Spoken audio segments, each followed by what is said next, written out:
Graça e paz, meus irmãos. Vamos iniciar mais um estudo da Palavra de Deus. Abra sua Bíblia em Mateus, capítulo 5, versículo 13. É o texto que nós iremos meditar nesta noite. Mateus, capítulo 5, versículo 13. Então, por gentileza, abra sua Bíblia no Evangelho de Mateus para nós iniciarmos o estudo da Palavra de Deus desta noite.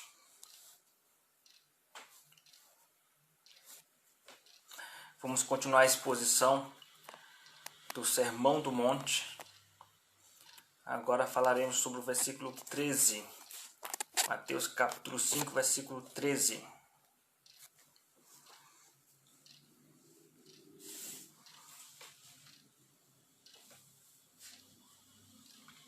Diz assim o texto: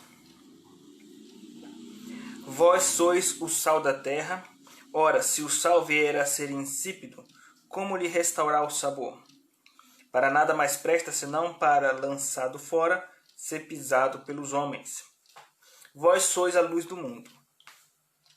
Não se pode esconder a cidade edificada sobre o monte, nem se acende uma candeia para colocá-la debaixo do alqueire, mas no velador e alumia a todos os que se encontram na casa. Assim brilhe também a vossa luz diante dos homens, para que vejam as vossas boas obras e glorifiquem a vosso Pai que está nos céus. Vamos orar, meus irmãos, para que Deus fale aos nossos corações. Senhor nosso Deus, nós queremos te pedir perdão, Pai, pelos nossos pecados e pedir que teu Espírito Santo tenha misericórdia de nós e venha falar aos nossos corações nesta noite. Glorifica o teu nome, Pai, derrama sobre nós a tua graça, a tua misericórdia, Pai, que mais uma vez a tua misericórdia venha nos assistir nesta noite, Pai. Nos dê assistência, porque nós precisamos da orientação do teu Santo Espírito. Fala conosco e glorifica o teu nome. Em nome de Jesus, amém.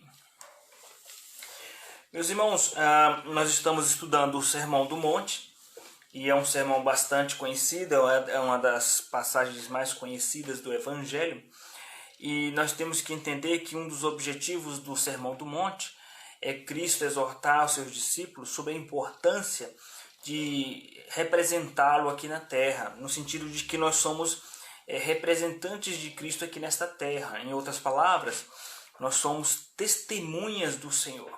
Nós somos comissionados por Deus para testemunhar de Cristo nesta terra. E nesse sentido, meus irmãos, essa palavra de Cristo aqui no versículo 13 a 16, onde fala que nós somos o sal da terra e a luz do mundo, tem um teor enfático de fomentar mais ainda essa exortação a assimilarmos e conscientizarmos-nos a respeito da nossa responsabilidade de sermos testemunhas do Senhor. Então nós vamos estudar com base nesse tema de sermos testemunhas do Evangelho.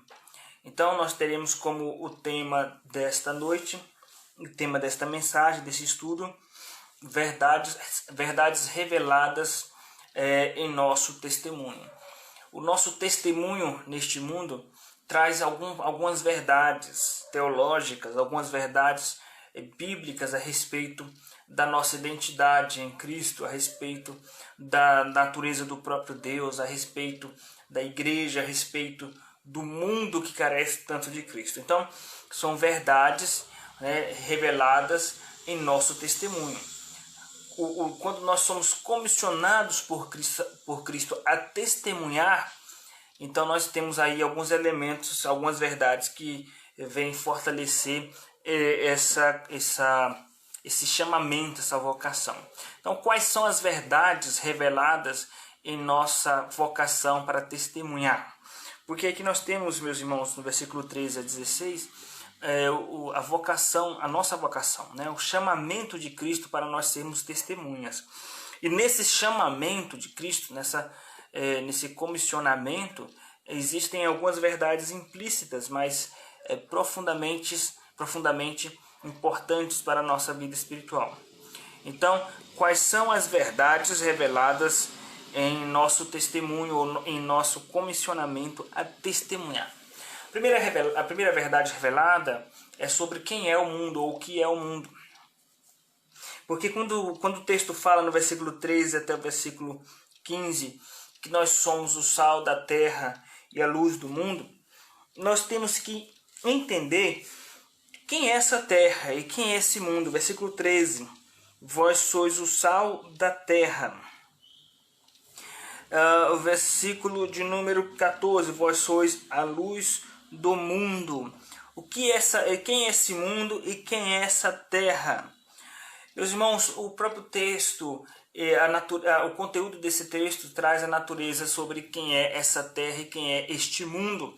Então vamos verificar no próprio texto quem é este mundo. Versículo 13. Vós sois o sal da terra. Ora, se o sal vier a ser insípido, como lhe restaurar o sabor? Para nada mais presta, senão para, lançado fora, ser pisado pelos homens. Essa terra aqui, meus irmãos, nada mais é do que os homens, as pessoas. Aqui os antropos, né, são o gênero humano. Versículo de número 14. Vós sois a luz do mundo. Então, quem é esse mundo? Não se pode esconder a cidade edificada sobre o monte, nem se acende uma candeia para colocá-la debaixo do alqueire, mas no velador, e alumia todos os que se encontram na casa. Quem é essa casa? É o mundo. Versículo 16. Assim brilhe também a vossa luz diante dos homens. Então, esse mundo, essa terra são os homens, para que vejam as vossas boas obras e glorifique vosso Pai que está nos céus. Então, esse mundo aqui, meus irmãos, nada mais é do que as pessoas, a humanidade, tá? Mas a humanidade, enquanto caracterizada por pessoas, por uma sociedade que se opõe a Deus. Então esse mundo aqui, na verdade, é a humanidade que se opõe a Deus. Se opõe a Deus a ponto de perseguir a igreja, de perseguir os crentes. Por isso Jesus disse que, inclusive, quando nós formos perseguidos por esse mundo, nós devemos glorificar a Deus e nos alegrar e entender que nós somos bem-aventurados. Versículo de número 10. Bem-aventurados os perseguidos por causa da justiça. Versículo 11. Bem-aventurados sois quando por minha causa vos injuriarem e vos perseguirem, mentindo, disserem todo mal contra vós. Então, quem é este mundo? São essas mesmas pessoas que nos perseguem. Então, mundo e terra aqui não é o planeta Terra, não é o cosmos, não é o universo. Esse mundo e essa terra aqui se referem a pessoas. As pessoas que se opõem a Deus, que perseguem a igreja. Então são os ímpios, tá? Então, tendo explicitado aqui a respeito da natureza do que é esse mundo, do que é essa terra, agora nós vamos entender teologicamente quem é este mundo. Então, a primeira verdade revelada no comissionamento de Cristo a testemunharmos, a primeira verdade revelada é sobre quem é o mundo. Então, o mundo é a humanidade caída, e é uma humanidade em decomposição moral, uma humanidade que está cada vez mais depravada. Porque isso fica revelado, meus irmãos, de maneira implícita, não de maneira explícita. Porque se essa terra, que são esses homens, precisam do sal, é porque essa terra está em decomposição. Se essa terra, esse mundo, precisa de luz, é porque está em trevas. Então, essa terra, esse mundo está em decomposição moral.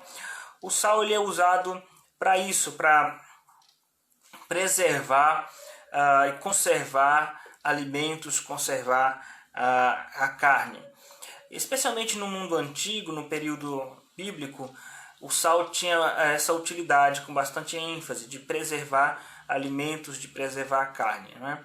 Hoje em dia não é usado com esse foco, porque hoje os alimentos são preservados através da refrigeração.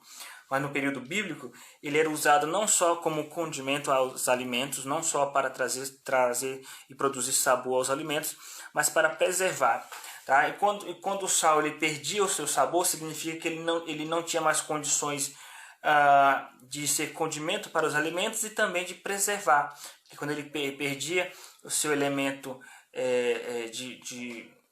que produzia sabor, então ele já não conseguia mais preservar os alimentos. Então isso deixa implícito que essa terra ela precisa de sal, porque se não tiver o sal ela vai apodrecer. Tá? Por que a carne, especialmente no período do primeiro século, no mundo antigo, na verdade, precisava do sal? Muitas vezes, na maioria das vezes, eles usavam o sal para preservar alimentos por dias. Isso acontece muito ainda no Brasil, por exemplo, quando se trata da carne seca, né? Carne de sol. Carne de sol ela é preservada através do sal. O sal serve para preservar a carne por mais dias, né? Então, quem vem aí da região do Nordeste sabe muito bem do que eu estou falando, né? Usa-se o sal para conservar e preservar os alimentos, não só na carne de sol, mas também em alguns peixes. O sal é usado também para isso, para preservar e conservar o alimento e também dar um sabor específico nesse processo dos alimentos. Então, naquele tempo, meus irmãos, nós temos que entender que o sal do período bíblico ele era um pouco diferente do sal de nossos dias. O sal de nossos dias ele é um sal mais... O sal que chega à nossa mesa, à nossa cozinha, ele é um sal que passou por um processo químico e industrial, né? Então ele chega mais puro nesse sentido. O sal no período bíblico ele era um sal mais impuro. Impuro no sentido de que, na verdade, o cloreto de sódio era a substância mais diluível, solúvel que existia no sal. Mas o sal ele era composto por vários outros elementos, porque não tinha esse processo que nós temos hoje. Tá? Então, se não tomasse o devido cuidado, o primeiro elemento a se diluir, a se dissolver, era o próprio cloreto de sódio. Então, quando o cloreto de sódio ele se dissolvia, ele desaparecia daquele sal, ao olho nu não era visível esse processo, porque a olho nu o sal continuava branco, a aparência era a aparência de sal, era um pó fino, branco, né? Então, mesmo quando ele perdia o seu sabor, mesmo quando ele perdia o seu poder de conservação, ele continuava com a aparência de sal, mas ele perdeu então a sua utilidade de sal quando esse cloreto se dissolvia. E quando acontecia isso, esse cloreto de sódio se dissolvia por causa de algum processo, eles utilizavam o sal para pavimentar estradas e às vezes até em construções. Na verdade, meus irmãos, hoje em dia em Israel ainda o sal é muito usado nesse sentido, para pavimentar estradas ou usado em construção. É por isso que Jesus diz no versículo 13: Vós sois o sal da terra. Ora, se o sal vier a ser insípido, como lhe restaurar o sabor? A pergunta é retórica, porque para eles era óbvio que esse sal era impossível de se restaurar o sabor. Para nada mais presta senão para lançado fora, pisado pelos homens, né? Para ser pisado pelos homens. Ou seja, pavimentar estradas, e os homens caminhavam por cima deste sal. Então, nós temos que entender que quando esse sal ele ficava insípido, quando ele perdia o seu sabor, significava que ele perdeu o seu poder de conservação, de manutenção dos alimentos. Mas isso fica implícito que eles usavam o sal então para conservar os alimentos, porque os alimentos sem o sal eles estavam dentro de um processo que se iniciou, que é um processo de decomposição, né? Quando você compra uma carne, se você deixar a carne em cima da mesa ou em cima da pia e não colocar sal ou não colocar na geladeira, essa carne vai entrar num processo de decomposição, tá? Então, só o fato de Jesus usar como ilustração o sal para falar desta terra e para falar da igreja, isso já traz como elemento implícito o fato de que estes homens estão em processo de decomposição. Tá? Esses homens, a humanidade está em processo de decomposição. Então, o primeiro elemento, né, a primeira verdade que é revelada em nosso chamado para dar testemunho, é de quem é o mundo, quem é esse mundo, tá? Então essa é a primeira verdade revelada em nosso chamado, é sobre quem é o mundo. O mundo é a humanidade em processo de decomposição moral. Vou repetir, o mundo é a humanidade que está em processo de decomposição moral. Por isso que precisa de sal, por isso que esse mundo precisa de sal, porque está em processo de decomposição moral. Nós temos que entender, no entanto, que o culpado pelo mundo estar assim é o próprio mundo, são as pessoas, porque elas estão longe de Deus e não querem se aproximar de Deus, né? Mas alguns autores dizem que a culpa do mundo está cada vez mais podre, a culpa é da igreja. Eu não diria assim. Eu diria que a culpa do mundo a culpa do mundo está em processo de decomposição é do próprio mundo. Não é culpa da igreja, né? Agora, a igreja tem a responsabilidade de estancar esse processo de decomposição. Mas a culpa é do próprio mundo que é rebelde a Deus. Então, primeira verdade revelada no nosso chamado a testemunhar. Aqui temos o chamado de Cristo para testemunharmos. E nesse chamado algumas verdades vêm à tona. A primeira verdade revelada, meus irmãos, é sobre quem é o mundo. O mundo é a humanidade em processo de decomposição. Alguns outros textos bíblicos evidenciam essa verdade, né? Por exemplo, está escrito em Efésios capítulo 2, versículo de número 1 a 3, estando vós mortos em vossos delitos e pecados, né, segundo o curso deste mundo, segundo o príncipe da potestade do ar, segundo as inclinações da carne, né, segundo os filhos da desobediência, filhos da ira.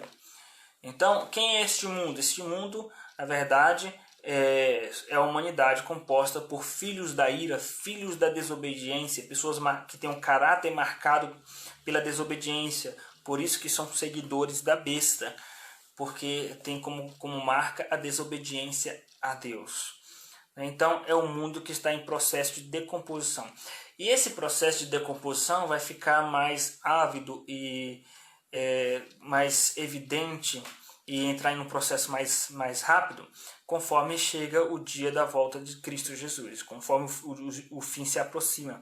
Porque Jesus disse que a iniquidade iria aumentar, o amor iria se esfriar. Então esse mundo irá experimentar cada vez mais um processo de decomposição moral. Então esse é o mundo, né? É a humanidade em decomposição.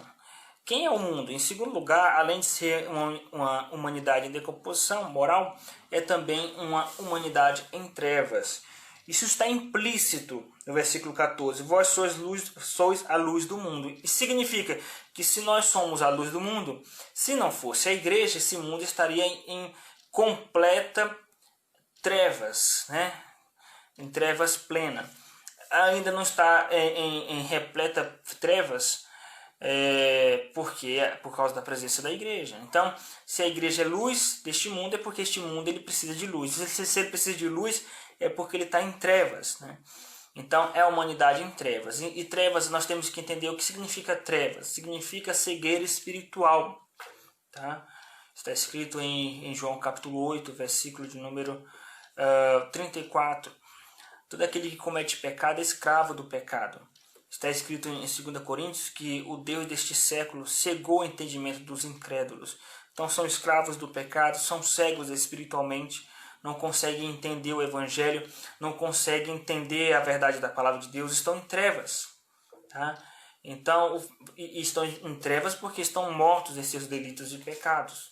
Então, quem é o mundo? O mundo é a humanidade que está em trevas e está em processo de decomposição moral. Está em trevas porque não conhece o caminho da luz, não conhece o caminho de volta para Deus.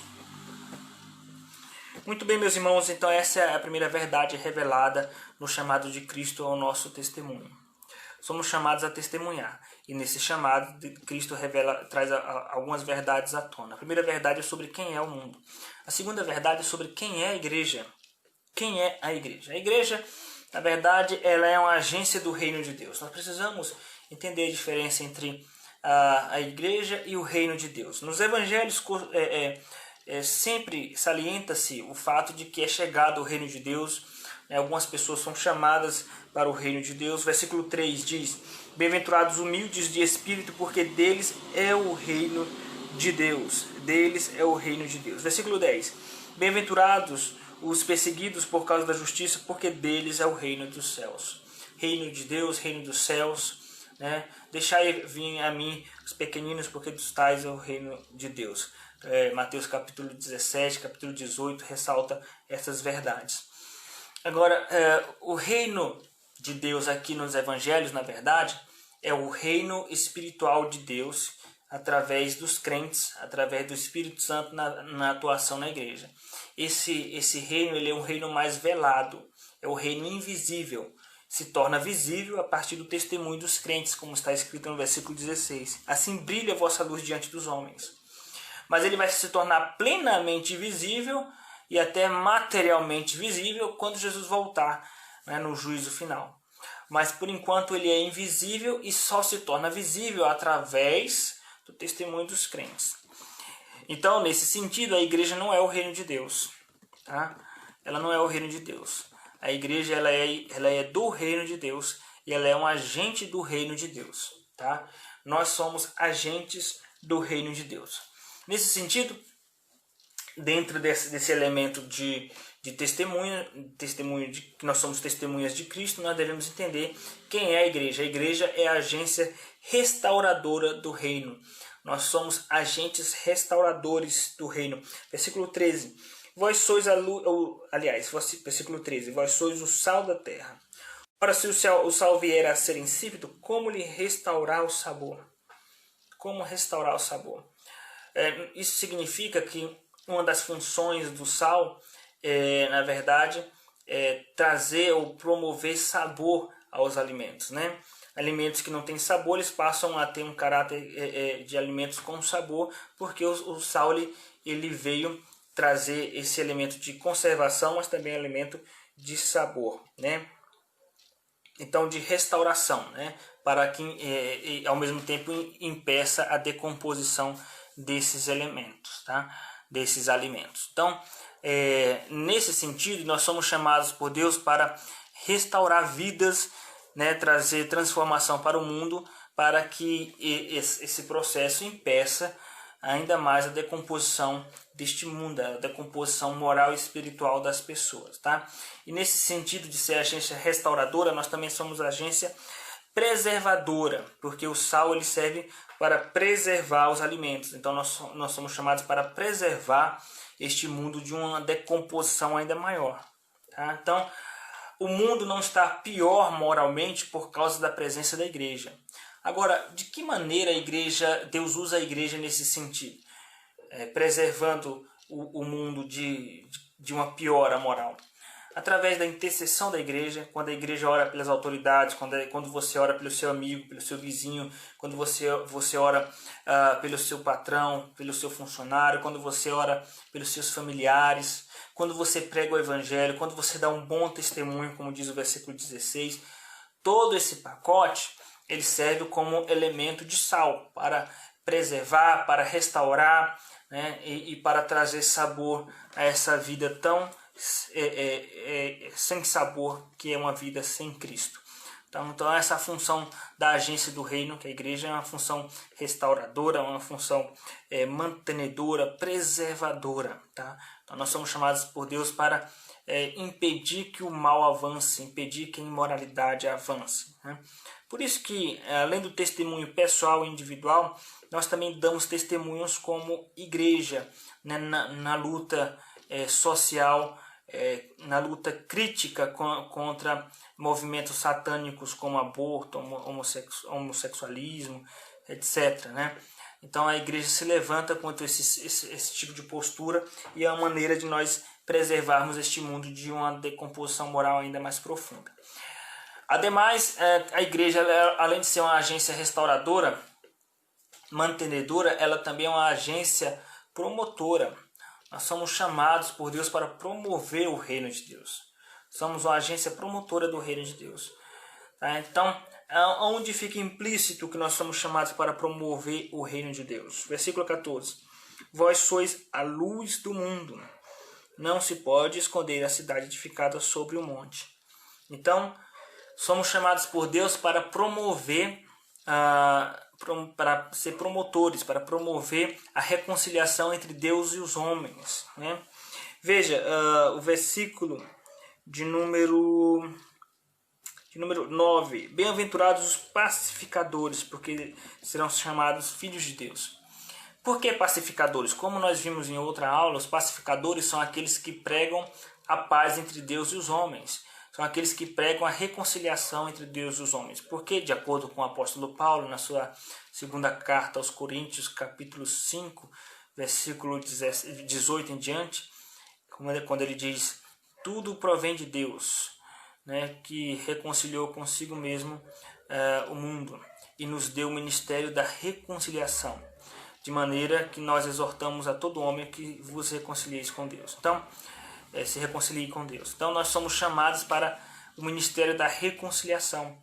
Então, ser a luz do mundo significa promover luz para esse mundo, tirando as trevas deste mundo. Então, quando que nós promovemos o reino de Deus neste mundo?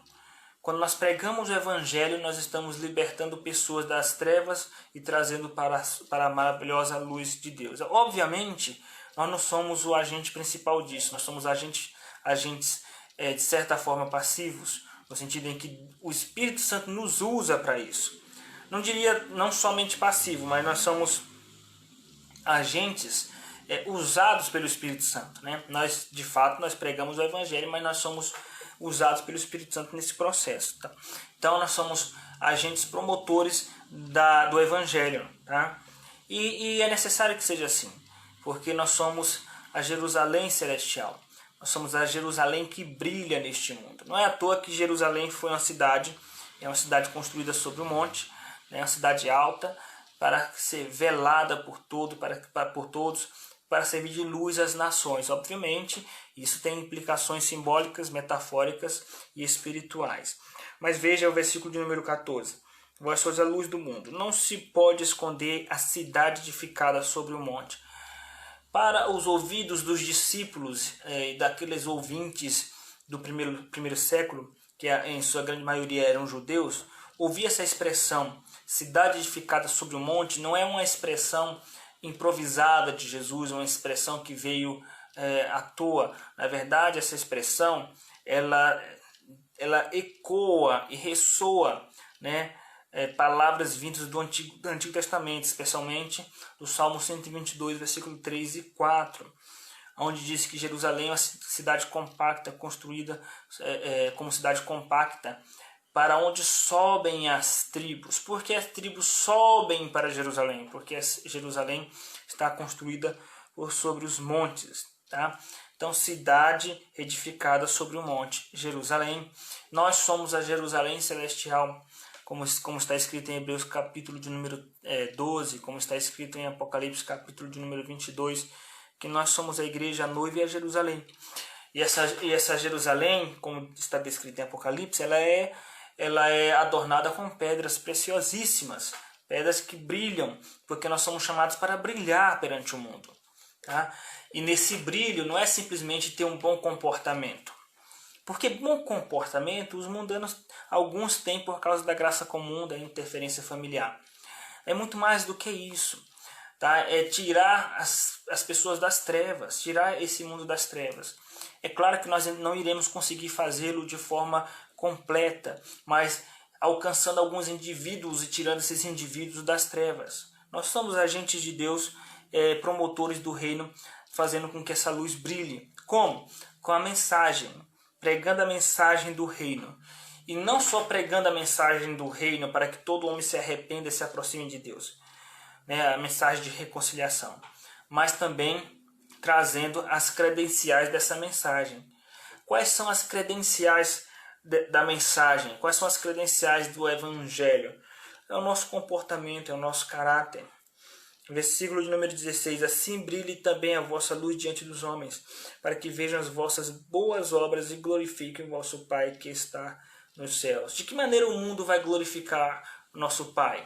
Quando as pessoas se convertem e se rendem aos pés de Jesus, eles vão glorificar a Deus porque alcançaram a salvação. Mas esse processo de alcançar a salvação vai se dar a partir do momento que o mundo ele vai ver as nossas boas obras, eles verão nossas boas obras, e essas boas obras que eles irão presenciar vai servir de porta, de entrada para algo ainda muito maior do que nossas boas obras. Vai servir de porta de entrada para a mensagem que nós pregamos com o objetivo de tirar o mundo das trevas. Então nós somos uma agência restauradora, mantenedora e promotora do reino. Verdades reveladas em nosso chamado a testemunhar. A primeira verdade revelada de nosso chamado para ser testemunhas é a verdade de quem é o mundo, né? Quem é o mundo, como nós vimos. A segunda verdade é quem é a igreja. Então, quem é o mundo? É a humanidade em processo de decomposição. É a humanidade em trevas. Quem é a igreja? Agência restauradora, agência mantenedora, agência promotora. Em terceiro e último lugar, mais uma verdade revelada em nosso chamado a testemunhar é sobre quem é Deus. Esse chamado de Cristo para testemunharmos revela sobre quem é Deus. Isso é importante para fomentar mais ainda o nosso testemunho. Quem é Deus? Deus na verdade, ele é nossa fonte de luz, através de Cristo Jesus. Está escrito em João capítulo 8, que Jesus diz, eu sou a luz do mundo. Então, quando nós comparamos o texto de João capítulo 8 e o texto de Mateus capítulo 5, versículo 14, num primeiro momento poderíamos ficar confusos. Quem é a luz do mundo, afinal? É Jesus ou a igreja? Na verdade, os dois iluminam o mundo. Porque poderíamos perguntar, quem traz luz à Terra? A Terra, o planeta Terra, ele é iluminado através de quem? Do Sol ou da Lua? Dos dois.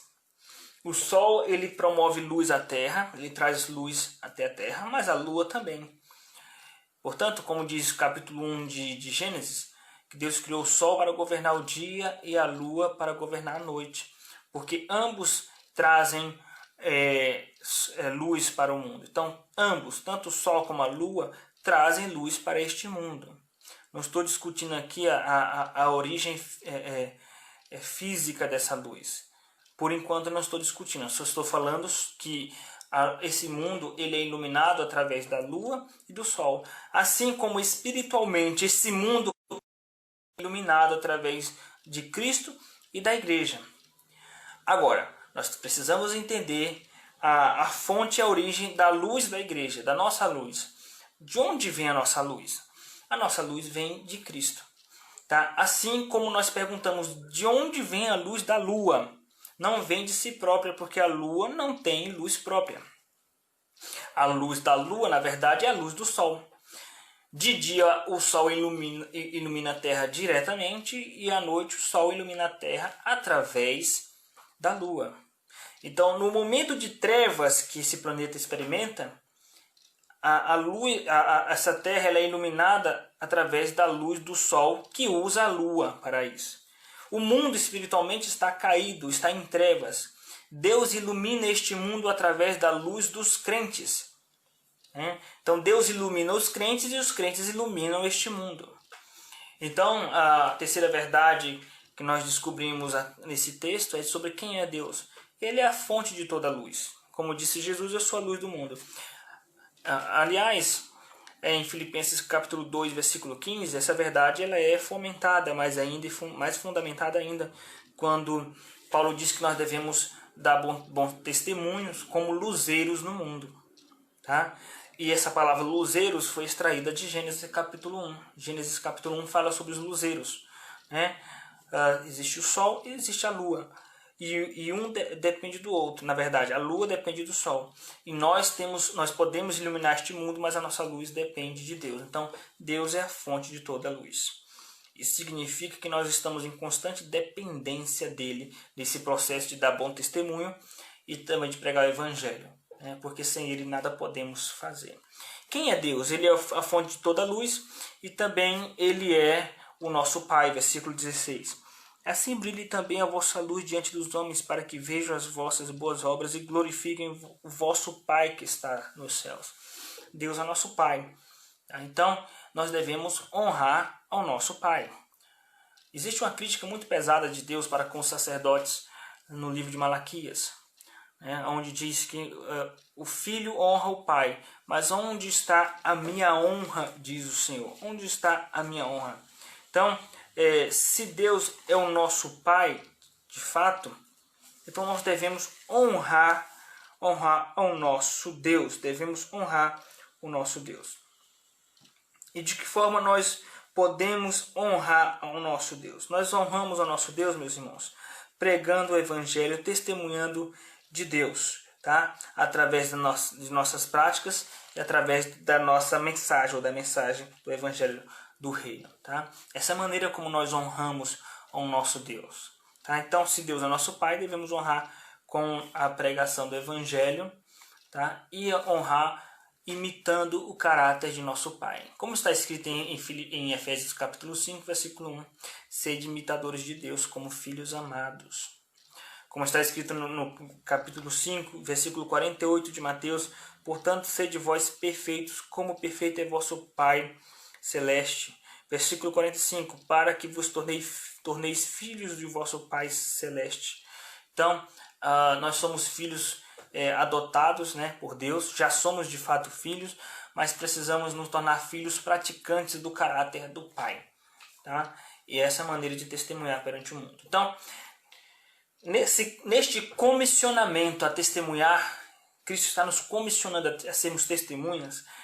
Existem algumas verdades que foram reveladas nesse chamamento de Cristo para nós sermos testemunhas. Quais são então as verdades reveladas de nosso testemunho, de nossa chamada a testemunhar? Primeira verdade, quem é o mundo. Em segundo lugar, quem é a igreja. Em terceiro lugar, quem é Deus. Essas são as três verdades reveladas em nosso chamado. Quem é o mundo, quem é a igreja, quem é Deus. Quem é o mundo? A humanidade em decomposição moral, a humanidade em trevas. Quem é a igreja? Agência restauradora, agência mantenedora, agência promotora do reino de Deus. Quem é Deus? Deus é a fonte de toda luz e Deus é o nosso Pai. Que Deus assim nos abençoe. Vamos orar então para encerrar este momento da palavra de Deus. Senhor nosso Deus, queremos te agradecer por tua palavra e pedir que o teu Espírito Santo nos ajude, Pai, a sermos boas testemunhas, tanto na propagação da mensagem, como em viver essa mensagem e dar bom testemunho com nossas boas obras. Que o Senhor nos ajude, meu Deus, a sermos de fato uma agência promotora do teu reino e mantenedora neste mundo. Seja conosco, Pai, nos dê uma noite de paz e tranquilidade e que o Senhor venha nos abençoar, Pai, restaurando todas as coisas, Pai, o conviver social nosso, que o Senhor venha restaurar e que o Senhor continue nos dando paz para pregar o Evangelho em nosso país. Tudo isso nós te pedimos em nome de Jesus. Amém. Meus queridos irmãos, quero agradecer a todos que estão participando deste estudo. Peço que você compartilhe essa mensagem com seus amigos, com seus familiares, para que possam conhecer a verdade da palavra de Deus, mais ainda possam ter acesso à pregação do Evangelho. De certa forma, também é uma maneira de nós testemunharmos, espalhando as boas novas entre os nossos queridos e conhecidos. Que Deus os abençoe ricamente. Acesse o site da nossa igreja para você conhecer melhor nossa igreja, ipbdiadema.com.br. ipbdiadema.com.br. No domingo nós teremos pela manhã às 9 horas o culto, às 10 horas teremos a aula da escola dominical, às 11 horas teremos uma outra aula em formato de live e às 18 horas teremos o culto solene ao nosso Deus. Que Deus os abençoe, uma boa noite de descanso a todos e continuemos em oração pelo nosso país para que todas as coisas possam voltar ao normal. Uma boa noite a todos, que Deus abençoe.